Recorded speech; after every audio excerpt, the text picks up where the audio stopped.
Hello IGNOU students, welcome back to my channel mastering education today. जैसे कि आप लोगों को पता है कि आपका 3 जून को एग्जाम है और ऑलरेडी हम BHDAE हिंदी भाषा और संप्रेषण के 3 इम्पॉर्टेंट क्वेश्चन पिछली वीडियो में देख चुके हैं। आज इस वीडियो में हम 3 और इम्पॉर्टेंट क्वेश्चंस देखने वाले हैं और ऐसे करके मैं आपको टॉप 10 मोस्ट इम्पॉर्टेंट क्वेश्चंस देने वाली हूँ विद एक्सप्लेनेशन एग्जाम के लिए। ओके, तो हम लोग बिना किसी टाइम वेस्ट करे स्टार्ट करते हैं क्वेश्चन नंबर 4 से। क्वेश्चन 1, 2, 3 के लिए ऑलरेडी मैं नीचे लिंक डाल दूंगा, वो वाली वीडियो देख सकते हो। अभी के लिए हम क्वेश्चन 4 से स्टार्ट करेंगे। ओके, देखो क्वेश्चन 4 हमारा पूछ रहा है स्वर और व्यंजन के बारे में। ठीक है, क्वेश्चन है स्वर एवं व्यंजन का परिचय देते हुए उनकी विशेषताओं की चर्चा कीजिए। यानी कि हमें ना बड़ाइयां करनी है स्वर और व्यंजन की। लैंग्वेज में देखो हम पहले समझते हैं, प्रस्तावन का मतलब होता है कि आप इंट्रोडक्शन दे रहे हो। ठीक है, तो ऐसे ही करके हेडिंग्स वगैरह लिखनी है, आंसर ऐसे ही लिखने हैं। मैं आपको जनरली समझा रही हूं। ओके, देखो लैंग्वेज में जो साउंड्स होती हैं उन्हें लिखने के लिए वर्णों का यूज किया जाता है। ठीक है, और हिंदी वर्णमाला के वर्ण मेनली 2 टाइप के होते हैं, स्वर और व्यंजन। जो हम ध्वनि निकालते हैं ना अपने मुंह से, उसको हम लिखने के लिए यूज करते हैं वर्णों का। ठीक है, और ये 2 तरह के होते हैं हिंदी में, स्वर और व्यंजन। अब हम समझते हैं कि स्वर क्या होते हैं। पहले आप स्वर की डेफिनेशन दोगे। ठीक है, जिन वर्णों को हम बिना किसी दूसरे वर्ण की हेल्प के बोल सकते हैं उन्हें हम स्वर कहते हैं। यानी कि कुछ ऐसे हिंदी के अल्फाबेट हैं जो इंडिविजुअल यूज होते हैं। ठीक है, हम इन्हें अकेले यूज कर सकते हैं, तो इसीलिए स्वर को स्वतंत्रता वर्ण भी कहा जाता है, क्योंकि ये इंडिपेंडेंटली यूज होते हैं, अकेले यूज होते हैं। ठीक है, ये स्वतंत्र होते हैं।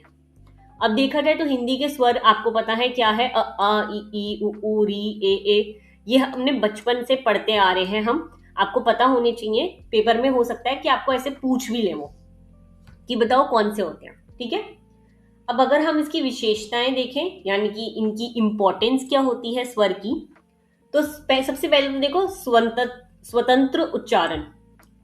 ये जो है इंडिपेंडेंटली बोले जाते हैं, अकेले बोले जाते हैं। ठीक है, इनके लिए किसी अन्य वर्ण की हमें आवश्यकता नहीं होती, इन्हें हम अकेले यूज कर सकते हैं। दूसरा, इनके उच्चारण में हवा नहीं रुकती। जब आप बोलते हो तो आप एक सांस में बोलते हो। ठीक है, तो ये होता है। तीसरा, व्यंजनों का आधार। स्वर लैंग्वेज को मधुर बनाते हैं, यानी कि एक बोलने में आसानी देते हैं। ओके, और हर शब्द में किसी ना किसी स्वर्ण का होना जरूरी होता है। जब हम शब्द बनाते भी हैं तो हर शब्द में कोई भी आप वर्ड लिखते हो तो मात्राएं उसमें बहुत इंपॉर्टेंट होती हैं, है ना। जैसे कि देखो आप यहाँ पे कोई भी वर्ड देख लो, अगर हम देखते हैं मधुर, तो इसमें म अ ध पे छोटी होगी मात्रा, है ना, तो ये बन गया वर्ड। तो हर वर्ड को बनाने के लिए स्वर का यूज होता ही होता है। ओके, यहाँ पे 6 आपको दे रखी है मैंने, देखो आपको 5 इसमें से याद कर लोगे काफी रहेगा। सिर्फ 5 विशेषताएं इंपॉर्टेंट है पेपर के हिसाब से। ठीक है, अब हम देखते हैं व्यंजन का परिचय, यानी कि व्यंजन क्या होते हैं। जिन वर्णों को बोलने के लिए स्वर की जरूरत पड़ती है उन्हें हम व्यंजन कहते हैं। यानी कि यहाँ पे हमें हर शब्द बनाने के लिए स्वर और व्यंजन दोनों चाहिए होंगे। व्यंजन को हम कभी भी इंडिपेंडेंटली अकेले यूज नहीं कर सकते, इनके साथ हमेशा स्वर का इस्तेमाल होता ही होता है।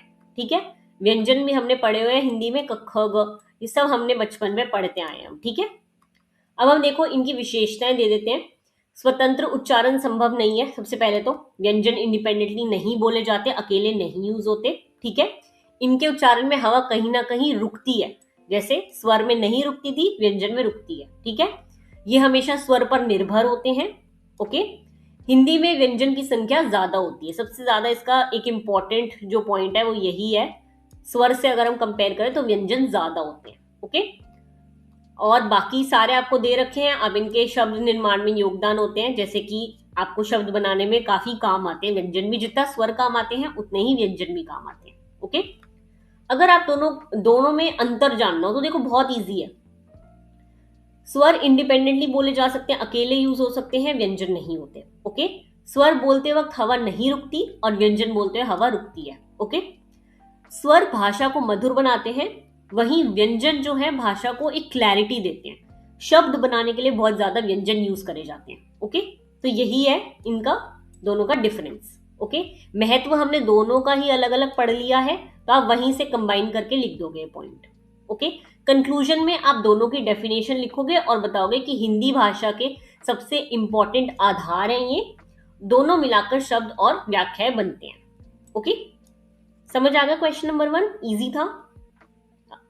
तो चलो, आप लोगों को स्वर और व्यंजन का डिफरेंस समझ आ गया होगा, स्वर व्यंजन की विशेषताएं समझ आ गई होगी। अब हम बढ़ते हैं नेक्स्ट क्वेश्चन पे। नेक्स्ट क्वेश्चन है क्वेश्चन नंबर 5, संज्ञा क्या है। बहुत ही बेसिक क्वेश्चन, बचपन में पढ़ा होगा, है ना, वही यहाँ पे बताना है। इसके प्रकारों का विस्तृत वर्णन कीजिए, यानी कि इसके टाइप्स को हमें एक्सप्लेन करना है। ओके, जैसा जैसे मैंने आपको यहाँ पे आंसर दे रखा है ना, आप वैसा वैसा पढ़ते भी चलोगे तो भी आपको समझ आ जाएगा। लेकिन आपका पेपर परसों ही है, तो मैं आप लोगों को ना समझा देती हूँ बहुत ही सिंपल लैंग्वेज में, जैसा मैं समझा रही हूँ बस वही याद रख लेना। ओके, देखो संज्ञा क्या है। संज्ञा एक ऐसा शब्द है जिससे किसी व्यक्ति, वस्तु, स्थान या भाव का नाम पता चले, उसे हम संज्ञा कहते हैं। ठीक है, नाउन होता है ना, वही संज्ञा है। ओके, यानी कि हमें किसी इंसान का नाम, किसी चीज का नाम, किसी जगह का नाम या किसी फीलिंग का नाम पता चले तो उसे हम संज्ञा कहते हैं। Very very easy. ये आपको यहाँ पे संज्ञा का अर्थ दे रखा है, ये डेफिनेशन आपको एज इट इज लर्न करनी है क्योंकि ये बहुत इंपॉर्टेंट है। ओके, यही आपको पेपर में भी लिखनी होगी। देखो यहाँ पे आपको एग्जाम्पल के तौर पे दे रखा है, राम नाम होता है, राम, सीता दिल्ली जगह का नाम, विद्यालय जगह का नाम, पुस्तक किसी चीज का नाम, प्रेम भाव का नाम। ओके, तो इस सब को हम संज्ञा कहते हैं। ओके, अब हम आते हैं डायरेक्ट संज्ञा की। देखो परिभाषा वगैरह सब कुछ मैंने यहाँ पे दे रखी है आपको। अब हम संज्ञा के प्रकार देखेंगे। सबसे पहले आ जाता है व्यक्तिवाचक संज्ञा, जो किसी स्पेसिफिक व्यक्ति या स्थान का नाम बताए उसे हम व्यक्तिवाचक कहते हैं। ठीक है, किसी व्यक्ति, स्थान या वस्तु, किसी भी चीज का नाम बता दिया मैं। ओके, जैसे कि आप समझ लो किसी व्यक्ति का नाम नरेंद्र मोदी, किसी भी व्यक्ति का नाम राम, श्याम, गीता, सीता, कोई भी नाम। ओके, स्थान जगह का नाम, और वस्तु कोई भी चीज का नाम, चेयर, कुर्सी, मेज, ये सब व्यक्तिवाचक संज्ञा होते हैं। ठीक है, यह किसी एक विशिष्ट व्यक्ति या वस्तु का नाम बताती हैं। आपके उदाहरण आपको दे रखे हैं। ओके, इसकी विशेषताएं वगैरह पढ़ लेना, वो जरूरी है। पेपर में लिख कर आओगे तो ऑब्वियसली टीचर को लगेगा कि हाँ तुमने अच्छे से पढ़ा। ओके, फिर आती है जातिवाचक संख्या, जो पूरी जाति या कैटेगरी का बोध कराए। यानी कि यहाँ पे ना हम ग्रुप में लोगों को पढ़ रहे हैं। ठीक है, जैसे कि देखो मनुष्य, अब मनुष्य में सारे तरह के इंसान आएंगे ना, लड़का लड़की बूढ़े सब, तो मनुष्य ग्रुप का। विद्यार्थी, विद्यार्थी में सब स्टूडेंट्स आएंगे। ठीक है, पुस्तक, पुस्तक कोई भी हो सकती है, साइंस की, हिंदी की, मैथ्स की, है ना, तो ये ग्रुप वाली होती है जातिवाचक। ओके, फिर आती है द्रव्यवाचक, जो किसी पदार्थ का बोध कराए। पदार्थ यानी कि लिक्विड, कोई भी लिक्विड जैसा कुछ ले लो, जल, सोना, चांदी, दूध, है ना, किसी भी आप समझ लो पदार्थ या द्रव्य। ओके, उसका। फिर आता है समूहवाचक, जो किसी ग्रुप का बोध कराए। बड़े ग्रुप, सेना, भीड़, अब भीड़ में कुछ भी हो सकते हैं, जानवर भी हो सकते हैं, है ना, तो इसमें सब कुछ आ जाता है। ओके, इन शब्दों से अनेक व्यक्तियों या वस्तुओं के समूह का बोध होता है। थोड़ा सा ध्यान रखना समूहवाचक और जातिवाचक संज्ञा में। ओके, फिर आती है देखो भाववाचक संज्ञा, वेरी इजी, जो किसी भाव या फीलिंग का बोध कराए। प्रेम, दया, साहस। ओके, अब देखो संज्ञा का महत्व जान लेते हैं क्योंकि वो ज्यादा इंपॉर्टेंट है। वाक्यों में प्रयोग कैसे करते हैं ये तो आपको सबको आता ही है। संज्ञा का प्रयोग भाषा को स्पष्ट एवं अर्थपूर्ण, यानी कि किसी जो चीज हम बोल रहे हैं उसको मीनिंगफुल बनाने के लिए यूज होता है। ओके, संज्ञा का हम महत्व देखें तो देखो यहाँ पे 5 पॉइंट्स दे रखे हैं। मैं आपको जनरली बता देती हूँ कि क्या इसकी इंपॉर्टेंस है। संज्ञा लैंग्वेज को एक तो मीनिंगफुल बनाती है, ठीक है, और वाक्य निर्माण में ये बहुत ज्यादा हेल्प करती है। हमारे दूसरे से बातचीत करने को स्पष्ट बनाती है, ठीक है, हमारे विचारों को जो है एक शब्द देती है। ओके, और भाषा को व्यवस्थित बनाती है। हमारे पास शब्द ही संज्ञा से आते हैं। ओके, तो ये होते हैं इसके महत्व। कंक्लूजन में आप यही लिख दोगे कि संज्ञा हिंदी ग्रामर का बहुत इंपॉर्टेंट पार्ट है, क्योंकि इसके बिना किसी भी व्यक्ति या वस्तु की पहचान पॉसिबल नहीं है। ओके, वेरी इजी क्वेश्चन, संज्ञा बचपन से पढ़ते आ रहे हैं, बहुत आसानी से आप इसको लिख सकते हो। ओके, नेक्स्ट आते हैं हम क्वेश्चन नंबर 6 पे। क्वेश्चन नंबर 6 आपसे पूछ रहा है सर्वनाम क्या है, इसके प्रकारों, वही टाइप समझाने हैं। हर चीज हमने पढ़ ली, स्वर, व्यंजन, संज्ञा, सर्वनाम। अब हम सर्वनाम पढ़ रहे हैं। ओके, देखो पहले तो सर्वनाम होते क्या है, सर्वनाम का अर्थ आपको यहाँ दे रखा है, तो इसकी डेफिनेशन वगैरह यहाँ से आप पढ़ लेना, ये परिभाषा बहुत इंपॉर्टेंट है। मैं आपको सिंपल लैंग्वेज में समझाऊं तो जो शब्द संज्ञा की जगह यूज होते हैं उन्हें हम सर्वनाम कहते हैं। संज्ञा की जगह पर, यानी कि किसी के नाम की बजाय हम बोल रहे हैं वो, तुम, आप, ये सब सर्वनाम है। Okay, very easy. देखो यहाँ पे लिखा है राम विद्यालय जाता है, वह प्रतिदिन समय पर पहुंचता है, तो हमने राम की जगह क्या यूज करा, वह। अब एक ही सेंटेंस में अगर मैं बार बार बोलूं राम विद्यालय जाता है, राम प्रतिदिन समय पर पहुंचता है, राम इस समय खाना खाता है, राम ने ये कपड़े पहने, बार बार नहीं यूज हो सकती ना, तो उसकी जगह हम, संज्ञा की जगह हम सर्वनाम यूज कर लेते हैं। ओके, अब आपको देखो यहाँ पे उदाहरण दे रखे, मैं, हम, तुम, आप, यही मैंने आपको भी बताया। सर्वनाम की हम विशेषताएं देख लेते हैं कि इसकी क्या इंपॉर्टेंस है।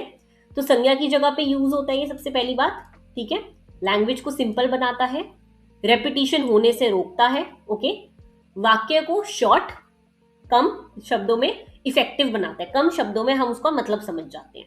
ओके, अब हम इसके प्रकार पढ़ते हैं। सबसे पहले आता है पुरुषवाचक सर्वनाम। पुरुषवाचक में हम किसी व्यक्ति या पुरुष का बोध कराते हैं, कि किसी भी व्यक्ति के लिए यूज होता है ये। ओके, उत्तम, देखो उत्तम पुरुष में आते हैं मैं या हम, ठीक है, जिसमें हम शामिल होते हैं, वो होता है। ठीक है, मध्यम में जिसके बारे में बातचीत करी जा रही है, ठीक है, और एक होता है अन्य। ठीक है, ये मध्य होता है जिससे बातचीत करी जा रही है, और अन्य होता है जिसके बारे में बातचीत करी जा रही है, और उत्तम होता है हम। ओके, फिर आता है निश्चयवाचक सर्वनाम, जो किसी स्पेसिफिक चीज की तरफ संकेत करता है। ठीक है, यह मेरी पुस्तक है, कोई चीज के बारे में बता रहा होता है। ओके, फिर देखो आता है अनिश्चयवाचक, जहां कोई स्पेसिफिक व्यक्ति या वस्तु फिक्स नहीं होता। ओके, कोई, अब कोई में कोई भी हो सकता है ना, देखो वहां कुछ पड़ा हुआ है, अब कुछ में कुछ भी हो सकता है, किताब भी हो सकती है, ग्लास भी हो सकता है, बुक, पेन भी हो सकता है, कुछ भी हो सकता है, तो अनिश्चयवाचक। फिर आता है प्रश्नवाचक, जब हम क्वेश्चन पूछ रहे होते हैं। ओके, वेरी इजी, कौन, क्या, किसने, ये सब। ठीक है, फिर आता है संबंधवाचक सर्वनाम, दो वाक्यों में संबंध बनाने के लिए। ठीक है, जो मेहनत करता है वही सफलता प्राप्त करता है, तो जो से हमने दो सेंटेंस को जोड़ दिया। ओके, फिर आता है निजवाचक सर्वनाम, जो खुद का बोध कराए, हम अपने बारे में बात करें, स्वयं, अपना। ठीक है, ये होता है। सर्वनाम का महत्व हमने पहले भी जान लिया था। ये लैंग्वेज को देखो, एक तो इजी बनाता है, और संज्ञा की जगह बार बार रेपिटेशन को रोकता है, और हमारी बातचीत करने में भी इजी करता है। ओके, कंक्लूजन में आप यही लिखोगे कि संज्ञा क्या होती है और इसका कितना इंपॉर्टेंस है हिंदी व्याकरण में। ओके, वेरी इजी क्वेश्चन, ये तीनों क्वेश्चन आप लोगों को समझ आ गए होंगे। आप ये तीनों क्वेश्चन अच्छे से करके जाओगे, क्योंकि इसके पेपर में आने की सबसे ज्यादा चांसेस है। अब अगर आपको पार्ट 3 चाहिए हो, जिसमें हम 4 क्वेश्चन करेंगे, तो नीचे कमेंट करना 3 नंबर। जैसे ही आप 3 कमेंट करोगे, मैं समझ जाऊंगी आपको 3 चाहिए।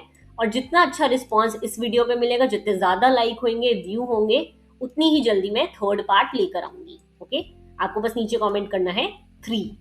ओके, मिलते हैं नेक्स्ट वीडियो में। All the very best for your exams.